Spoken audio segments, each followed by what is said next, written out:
It was a place of ritual baths and purification, a place where initiates would face darkness and to be reborn again. So we have that birth to rebirth situation again. Okay, so no matter what phase, be it in the pyramids, be it the Old Kingdom, be it the Temple of Karnak, Hatshepsut's temple, or even here, you hear that change, that rebirth coming through, right? You hear that life, death, rebirth again. So, to me, these complexes mean a lot. Okay, they were those sacred spaces, those sacred aisles, and I wish that we all can kind of get understanding that if we can visit that, and we see that they're coded maps for spiritual transformation and information, right? And so the temple. So if anything else, the temple is you. You are the temple. Okay, the body is a temple. Okay. The sacred lake is your subconscious. The pylons is your threshold. The sanctum sanctorum, okay, the Jesser Jesseru is your divine core. Rituals, geometry, myth, that is you talking, walking, and speaking. So, yeah, that's the temple complexes and the majestic gateway. But get this, we do have a bonus. Yeah, I got guess what? I gotta go. School starts back. School starts in a few weeks, and teachers come back tomorrow. So I got a bonus for the fam. So now, thanks to we have a bonus. Okay, the Black Pyramid. Yeah, the Black Pyramid. The Black Pyramid. Thanks to Brother Isu, he gave us, because I was saying I wouldn't. The goal was to get a super thanks or super chat to make this bonus content. So guess what? Thanks to Brother Isu, One Voice Africa, we finna go and do it. Shout out to the fam. Now, so in the desert of Jasser, this is the Black Pyramid was made during the Middle Kingdom. Okay, so this was away from the celebrated monuments of Giza. And this is a relic, basically, it's forgotten by many people. It's not carved in smooth stone, but black rock. Okay. It's not one of the great pyramids of Khafre or the Red Pyramid of Sneferu or even the Step Pyramid. This is the Black Pyramid of Amenemhat III. It is not, it's not that good looking. It was cracked, it was sunken, but for its fractured lines, for its fractured look, there is a blueprint of, say, of ascent, okay, royal resurrection, and the alchemy of both darkness and light. So, this is a earthborn monument. The name, it represents the name unspoken. Okay, the perdajet of the hidden king. We're going to talk about that. We're going to talk about the shadow pyramid, the temple of balance. We're going to talk about the sacred collapse. Okay, we're going to talk about the sacred collapse, the death of a monument or transformation, echoes of the underworld, and Amenemhat the Alchemist. So we're going to talk about the earthborn monument, the name unspoken, the shadow pyramid, sacred collapse, echoes, and Amenemhat the Alchemist. Okay, so each ascending level represents increasing complexity and organization, mirroring the cosmological process of creation. This is the capstone of Amenemhat the III's pyramid. This is the Black Pyramid. He's Queen Sebek-Neferu's father. Okay, so I'm going to break this down real quick. I'm going to break this down. Now, the top line here. Okay, the top line here. Okay, hit the like button as you come in. The top line here is Nakbet and Wajet. That is symbolic of protection. Okay, so when you see it, okay, it's symbolic of protection. The eyes are the eyes of the king looking eastward into the horizon, or the Aket, forever looking, forever watching. Amenemhat, that is his name. Amenemhat, okay, that is his name. Okay, Amun is in front. Sarah, okay, that is son Sarah, right there. So Amenemhat, Amun's in front, and Sarah, or son of the sun, Insubiti, okay, that is the king of the north and south, and in his throne name, that's announced at the coronation and always written in the cartouche, so it's Shin Ring, the official name of the pharaoh, that is Ni Ma'at Ra. Okay, Ni Ma'at Ra. Okay, so he who belongs to the Ma'at, or justice or balance of Ra. Yeah. So this, okay, the bottom line here, it says, open is the face of the king Amenemhat. He observes the Lord of the horizon crossing the sky, the northern, with this in the pyramid text, higher is the soul by of King Amenemhat than the height of Orion. And it joins the Duat. That's in the pyramid text. So they would insert their names, okay, into some of these texts. Okay, higher is the soul by of King, or the ba of King Amenemhat than the height of Orion, and it joins the Duat. He becomes an imperishable star. Okay, let me see what the yeah, yeah, yeah.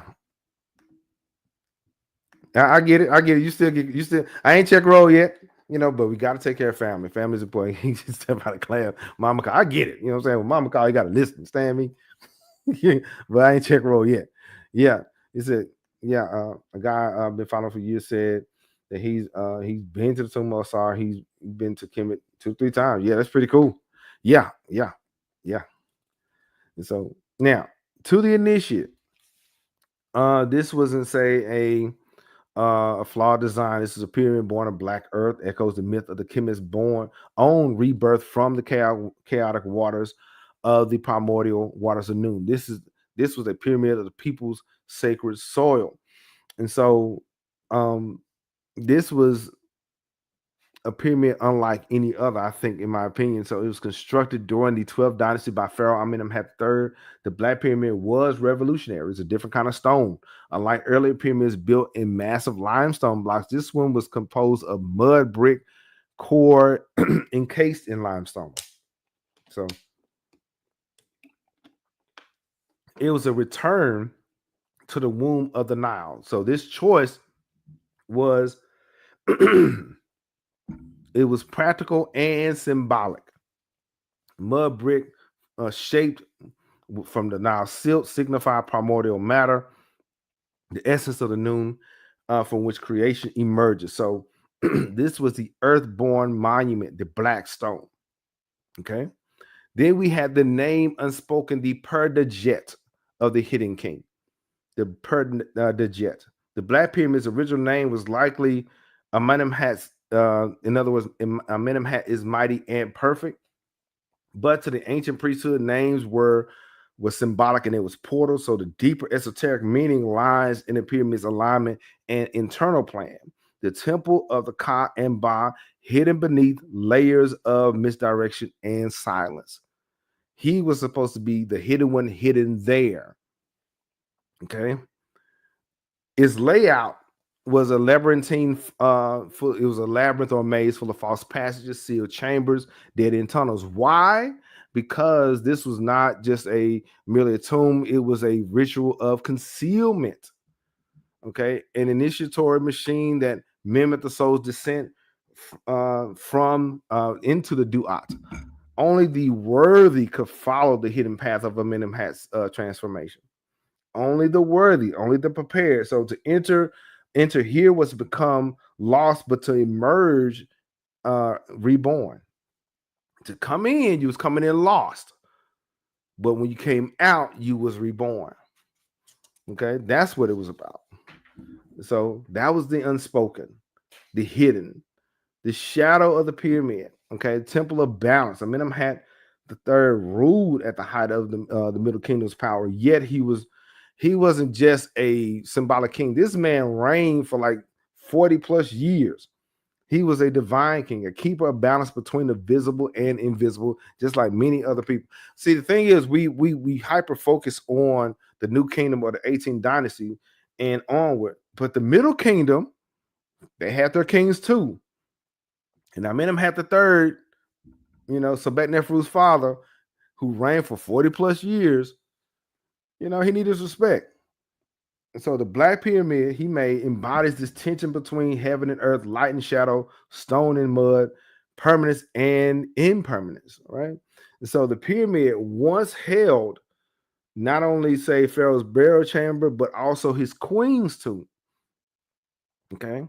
So this shows some kind of duality there between masculine and feminine, between the king and queen, between the seen and the unseen. Okay. And also to have the king buried with the queen, same place, is rare. So you know it's symbolic. Okay. It reflects the union between the solar and the lunar powers. Okay. The left and the right eyes of Haru, the completion of Ma'at, which is balance, the temple of balance. It was also its own way of a ritual map.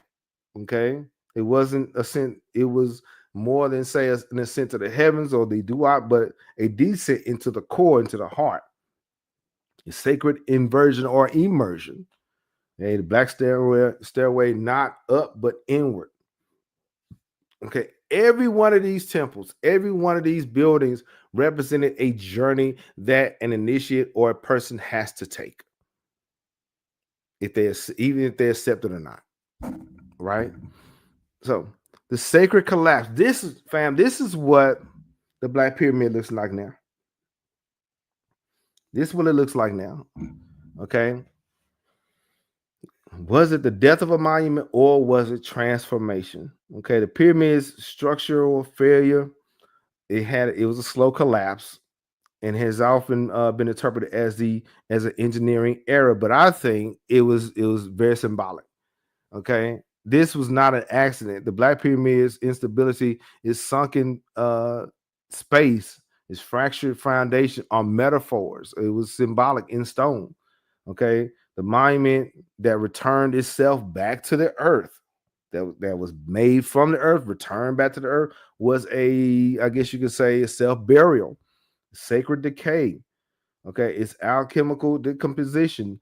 It wasn't destruction, but transmutation. Just as Osiris was dismembered to become the Lord of the Afterlife, the Black Pyramid may be intended to break and split the open veil between worlds. So maybe a priest who was duly initiated may be able to stand in front of that pyramid and see it as is, like the actual complete structure. Who knows? Okay, so even today, the satellite images, because today there's satellite images, they show a perfect square at the foundation. Okay, so it is perfect at its foundation, like in a sense, like ghost geometry, haunting the land that it once ruled. So I think it was transformation.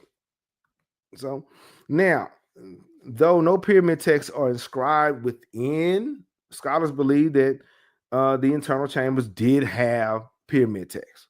Okay, the pyramid text was a major thing all the way up until the 18th dynasty. That's when they used the Book of Coming For by Day, and then later on, say where Ramses II was alive, they used the Book of Gates. But the Old Kingdom and Middle Kingdom used the pyramid text, right? And some of the coffin text. And so the Pharaoh's burial chamber was a metaphorical womb of the West, a place where the sun sleeps and is reborn. The internal architecture itself evokes the book of what is in the Duat, pathways that twist and deceive, or corridors that test the soul's memory. The very act of entering such a space was a trial. You was going to be tried. And what was hidden can only be revealed through the Heka, or through magic, through knowledge and words of power. So to the ancient mind, the Black Pyramid was a gate. It was a sacred space guarded by the Neteru, invisible to the uninitiated, such as Amit or Amunet, the devourer.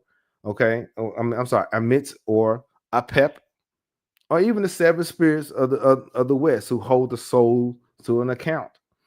Okay, now Amenemhat III the Alchemist-king. Okay, I believe he was an alchemist. I think he was a deep thinker, and he was a scientist, and so Amenemhat III was the builder of the Black Pyramid. So he was He was a ruler and he mastered the waters of the Fayum. We discussed how he charted the waters of the Fayum and made different pools and different terraces, right? He constructed the Great Lakes and was linked to the divine weather control and geomantic knowledge. So his reign was one of balance and innovation. He was an alchemist.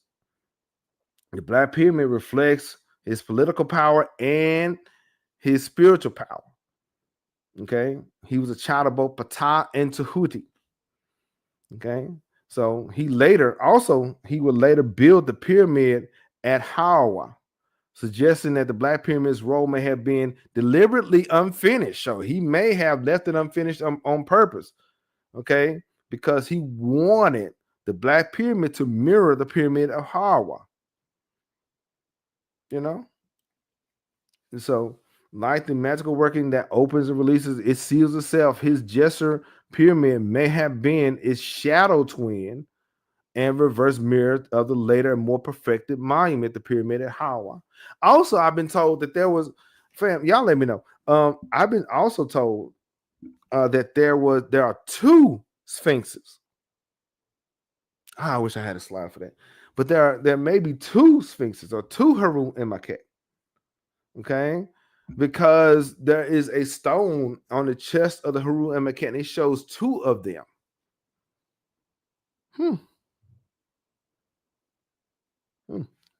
Maybe.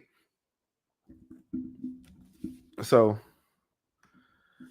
and of course, there was a labyrinth, but I ain't got time. I don't have time to deal with that. I don't have time to deal with the labyrinth. You know what I'm saying? So I don't have the time to deal with that labyrinth under there, because we got to deal with that labyrinth another day. That is a maze. That is a maze by the temple, the pyramid of Hawara. Okay, so yeah, the Black Pyramid of Amenemhat was not a failure. It was a whisper. Okay, it was a secret buried in the bones of Kemet, not meant to tower over, but to sink and to transform. It was meant to endure. Beneath the sunken core lies a question that haunts every soul who seeks the mysteries. What if the greatest monuments were not those, say, to rise to the sky, but to return to the earth? What if true immortality is not carved in stone, but remembered in silence? So all the temples we visit today represents that. And so it represents transformation. It represents change and all those things. So that's what it's about. Okay, and for those who've been with me for a while, these sites are sacred. These sites are important, and it takes us all to get it together. It takes us all to study them and to pay attention, right?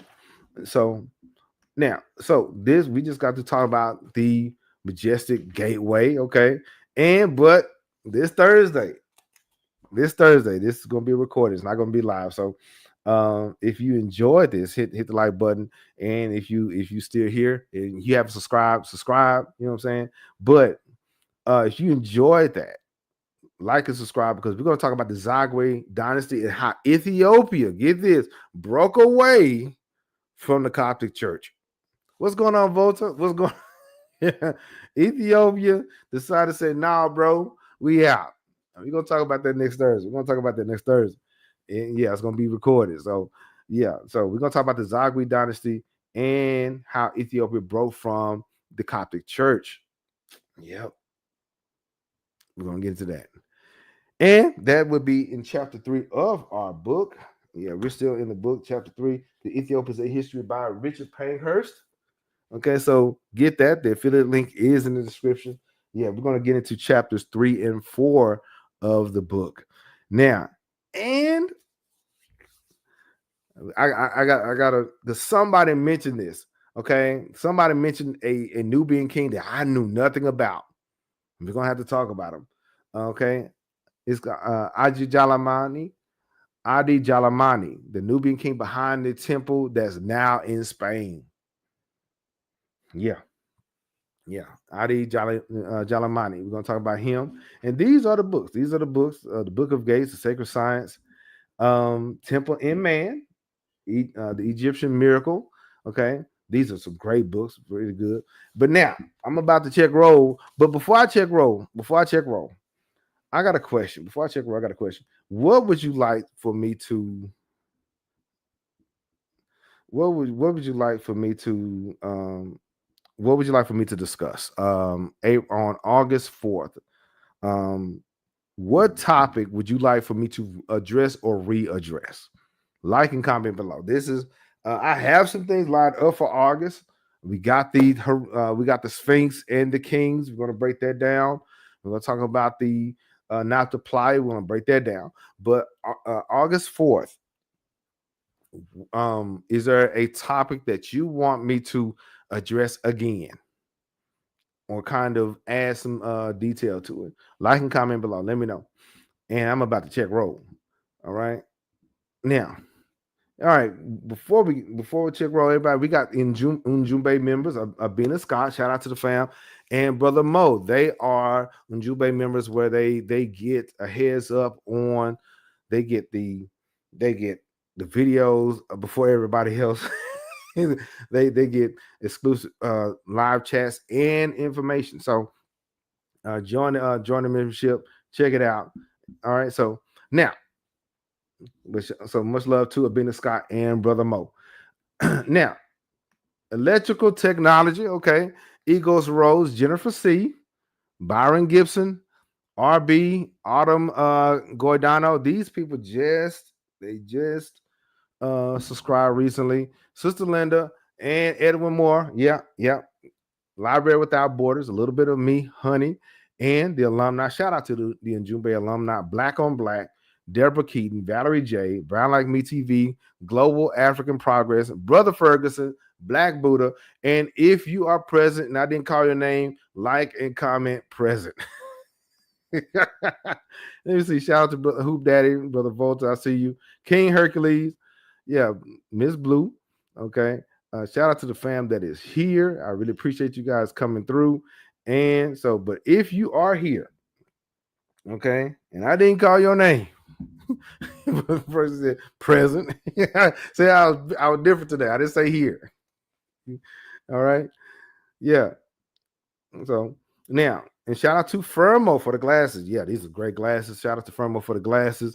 Books a Million. It's a black thing. Ethiopian Airlines. Amazon. If you ever want to get those books, click the link. The affiliate links in the description there. You Nice, Mika's Hair, Love Me Hair. Shout out to them. And like I said, the affiliate links are in the description. If you ever want to get these books, yeah, the affiliate links are there. As an Amazon affiliate, I earn from qualifying purchases at no additional cost to you. Check them out. Okay. I am thinking about going into detail with one of these books. Really soon. Not soon, but we're going to finish this book, but I want to get into one of these. Since we've been dealing with the temples and everything and the sciences, we got to deal with one of these books. Y'all let me know. So now, and for the glasses, yeah, Firmo got the glasses 50% out promo, RJQE50. Check them out. It's really good. You know, I can see a little bit better. But yeah, we talked about the temple as a cosmic machine, Nubian temples, Karnak complex, Hatshepsut temple, and we had a bonus, and I checked roll. Yeah, and when he made sure he threw his hand up. Yeah. But yeah, one more time. If there is a special topic that you guys want me to address, if there is a special topic that you want me to address, August 4th, like and comment below. Or if you in the replay, comment in the comment section. Let me know. Okay. And if you like the content, share it with somebody that may enjoy it, or share it on Facebook or your social media platform of choice. Yeah. So yeah, we just got to talk about temple complexes and the majestic gateway from Karnak to Hatshepsut's divine blueprint. If there are there any, before I turn you loose, are there any questions or concerns? Before I turn you loose, are there any questions or concerns? Okay. If there are none, because I have to get my life together and go back to school. Man, this is not fair. But if there are no questions, I hope everything is well with you wherever you are. I'm really grateful and thankful that you guys have been rolling with me. This is year 5. This is year 5. This is getting better and better all the time. I appreciate you. I really appreciate you guys. And you guys make this awesome. Okay, you guys make it fun. I try not to go back and forth or argue with people. I ain't got time. And to try to keep this show positive and family friendly is worth it. But by you guys coming week in and week out, adding value to the conversation, it makes it even better. You see what I'm saying? The hotel, much blessings. I really appreciate you guys. So yeah, this is year 5, and like I said, we will be getting into Ethiopia. This we're gonna be in chapters 3 and 4. Okay, so we will be following that. Special topic. Yeah. Yeah, let's go. African martial arts. Thanks, fam. Thank you. He's African martial arts is up north, and so shout out to them. They're putting in work. They're doing their thing. I need to do something. I need to get to learn a few skills. But shout out to the African martial arts, Ijakadi African martial arts. Shout out to them. But if there are no other questions or concerns, you listen to King Cam Ujumbe Podcast and Ujumbe Means Message. If you want to catch up with our podcast with the hidden codes, I got a playlist for you. If you want to catch up with, say, our sacred science or with the realm of the Duat, I got that for you. Check it out. Oh, I'm sorry, VA, Virginia. Yeah. Okay. See, I appreciate it. All right. So you listen to King Cam Ujumbe Podcast. Ujumbe Means Message. And I will talk to you later.